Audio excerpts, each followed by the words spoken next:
dari sisi kita pribadi menurut saya jangan takut sih gitu karena banyak orang di sini yang mungkin dia ragu-ragu gitu, ragu-ragu dari finansial, ragu-ragu dari kemampuan gitu. Secara finansial sampai di Jerman itu nggak ada yang perlu diragukan gitu karena udah jelas gitu. Gaji kita udah jelas, segala sesuatunya udah jelas gitu. Nah, dan bahkan itu jauh lebih dari eh, finansial yang kita dapatkan waktu kita kerja di Indo gitu. Saya udah kerja di 3 perusahaan, pemerintahan, swasta, dan juga internasional. Tiga-tiganya itu masih kalah jauh dengan saya di sini. Selaku saya di sini adalah terhitungnya mahasiswa gitu. Gimana Ya, lagi ya. kalau saya nanti terhitungnya itu sebagai karyawan Full biasa time, gitu. ya. Jauh lebih beberapa Hmm. kali lipat gitu. Nah, itu secara finansial. Kemudian secara bahasa yang mungkin pasti awal-awal itu yang kita takutkan. Aduh, saya takut nih, saya udah mulai les, tapi takutnya nggak mampu nih, gitu. Udah banyak biaya yang keluar, tapi takutnya tengah jalan saya itu sesuatu yang tidak perlu ditakutkan dalam artian, menurut saya sih ketika kita udah memulai, terus kita konsistensi aja di sana, menurut saya pasti dapat, meskipun sedikit demi sedikit, gitu. Mungkin kita harus memperbanyak usaha dengan ngobrol dengan teman-teman kita yang mungkin yang udah berangkat di sana atau dengan yang tadi saya bilang aplikasi gitu. Jadi itu bahasa bukan sesuatu yang harus ditakuti, tapi mari kita coba untuk banyak komunikasi gitu. Jadi jangan takut lah gitu. Secara dari kita pribadi jangan sampai ada ketakutan karena kadang ketakutan itu yang buat kita semakin lama gitu. Lama berpikirnya, aduh pergi nggak ya ini. Itu suatu ketakutan yang lebih besar ketakutan daripada usaha Malah gitu. Itu kalau sesuatu yang kita nggak takut boleh. jadinya nggak maju-maju ya, nggak ngapa-ngapain ya. Iya benar, karena terlalu banyak keraguan, ketakutan gitu. Itu sesuatu yang sama sekali harus dibuang gitu. Yang penting yang kita itu harus fokuskan, aduh, tahun depan aku udah di Jerman gitu. Apa yang pasti itu yang buat kita semakin banyak belajar gitu. Oh, tahun depan aku harus merasakan salju gitu. Aku Natalan di salju gitu.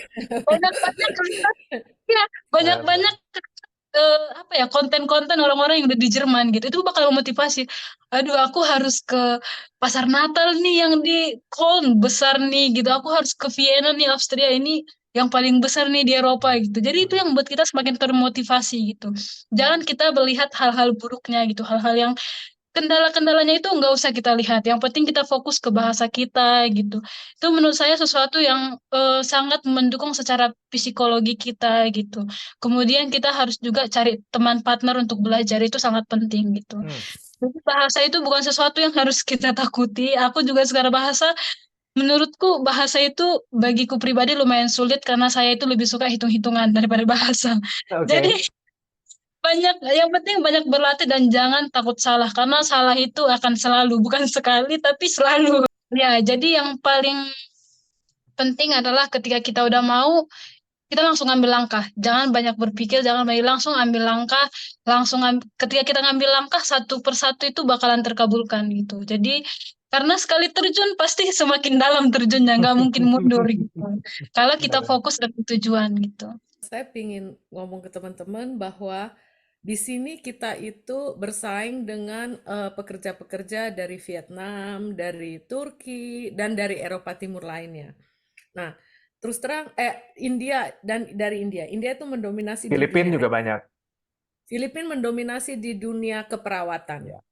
India di IT, Vietnam di hotel dan gastronomi dan lain-lain. Nah, saya pikir gini ya, kalau orang Vietnam yang Jermannya aja berantakan, Jermannya ibaratnya mereka itu bisa loh mendominasi industri Hmm. hotel dan restoran, mereka mendominasi beneran. Hmm. Hmm. Nah, kenapa kita negara yang katanya negara hospitality, orangnya paling ramah ya kayak Senyum Nira, ya.